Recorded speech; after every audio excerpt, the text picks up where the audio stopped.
کہ جب ایک دفعہ آپ کے گریبان پہ یا ججز کے گریبان کی طرف ہاتھ آتا ہے یا انگلی اٹھا کر آپ کی تصدیق کی جاتی ہے تو پہلے دن ہی اگر آپ لوگوں نے ان کا جو قبلہ درست کر دیا ہو تو اگلی مرتبہ اس حد تک نہ جانا پڑے۔ یہی کچھ فیصل واوڈا کے کیس کے اندر ہوا، جہاں پر انہوں نے ججز کو دھمکیاں لگائیں کہ تمہاری پگڑیوں کا فٹ بال بنا کر ہم کھیلیں گے۔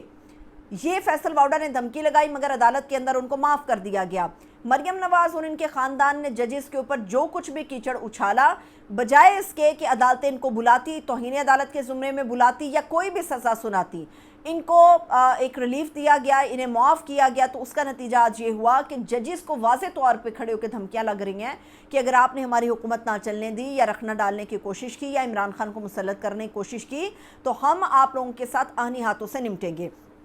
یہ تو ہو گیا عدالت کا معاملہ، لیکن مریم نواز کتنی بوکھلائی ہوئی ہیں صنم جاوید جیسے ایک ادنا کارکن سے۔ تو اب چیزیں نظر آ رہی ہیں اور واضح ہو رہا ہے کہ جو پی ٹی آئی اور پی ٹی آئی کا ووٹر یہ بار بار بات کرتا ہے کہ صنم جاوید سے مریم نواز خوفزدہ تھی اور اسی لیے بغیر ثبوت کے ایک لمبے عرصے کے لیے ان کو جیل میں یا پنجاب میں خوار کرایا گیا، اور یہ سارا کچھ مریم نواز کے حکم پہ ہوا۔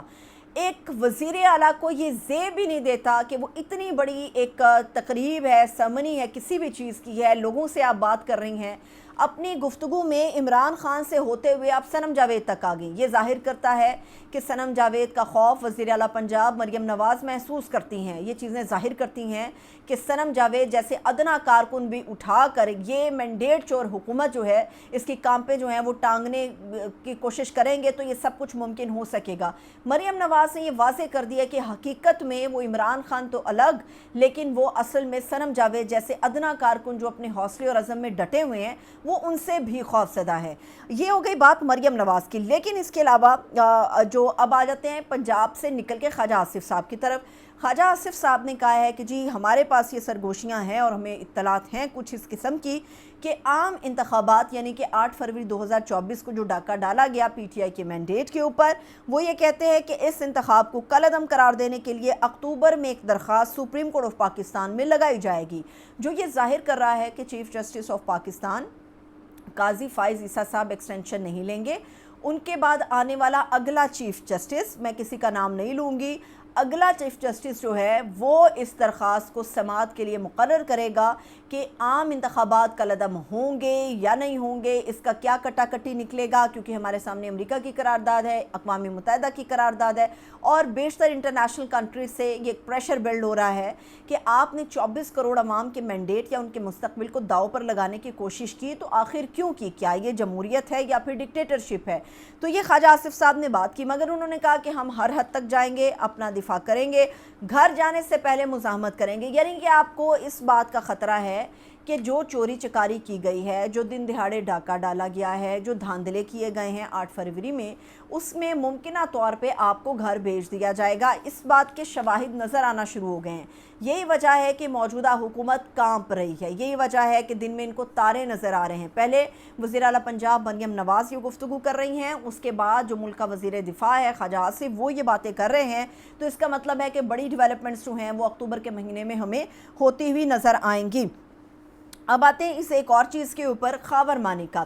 خاور مانیکا نے کوئی سبق نہیں سیکھا۔ بے شرمی کی ایک حد ہوتی ہے، بے غیرتی کی ایک حد ہوتی ہے، لیکن یہ شخص اپنی ہر حد کو، اپنی ہر لیمٹ کو کراس کر گیا ہے۔ ایک چیز کہ جس چیز کے اندر نقطہ کچھ اور تھا، بحث کچھ اور ہو گئی، اپنی سابقہ بیوی کو اور جو خاتون اول رہی ہیں سابقہ، جو عمران خان کی اہلیہ ہیں، ان کے اوپر کیچڑ اچھالنے کی کوشش کی، پوری دنیا کے اندر پاکستان کی بدنامی ہوئی۔ جہاں جہاں اسلام اس وقت موجود ہے دنیا میں، وہاں وہاں اسلام کی بے عزتی اس آدمی کی وجہ سے ہوئی۔ لیکن سمجھ سے بالا ہے کہ عدالتیں ایسے شخص کو یا ایسے لوگوں کی درخواستوں کو انٹرٹین کیوں کرتی ہیں۔ ہمیں یہ تو رونا بتایا جاتا ہے کہ جو ہمارے پاس جو ہے وہ ہزاروں کی تعداد میں کیسز ہیں۔ جب اس قسم کے بوگس بے بنیاد کیسز لے کے عدالتیں اپنا وقت ضائع کریں گی تو جو اصل سائلین ہے، جن کے مقدمات یا جن کے کیسز کا فیصلہ ہونا ہے یا جن کو انصاف مہیا کرنا ہے، ان لوگوں کو انصاف کبھی مہیا نہیں ہو سکتا۔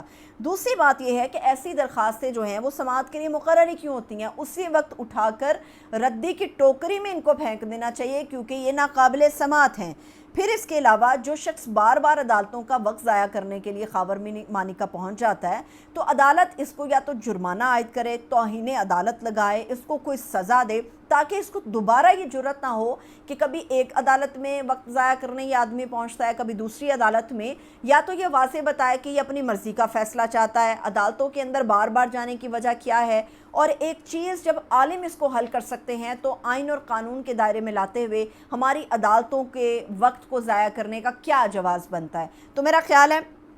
یہ ٹرائل کورٹ کے فیصلے کے خلاف اسلام آباد ہائی کورٹ میں خاور مانیکا نے دوبارہ سے درخواست دائر کر دی ہے۔ امید ہے کہ پہلی پیشی پہ اسلام آباد ہائی کورٹ اٹھا کر اسے ردی کی ٹوکری کی نظر کر دے گا۔ مجھے اجازت دیجیے، اپنا بہت سا خیال رکھیے، خدا حافظ۔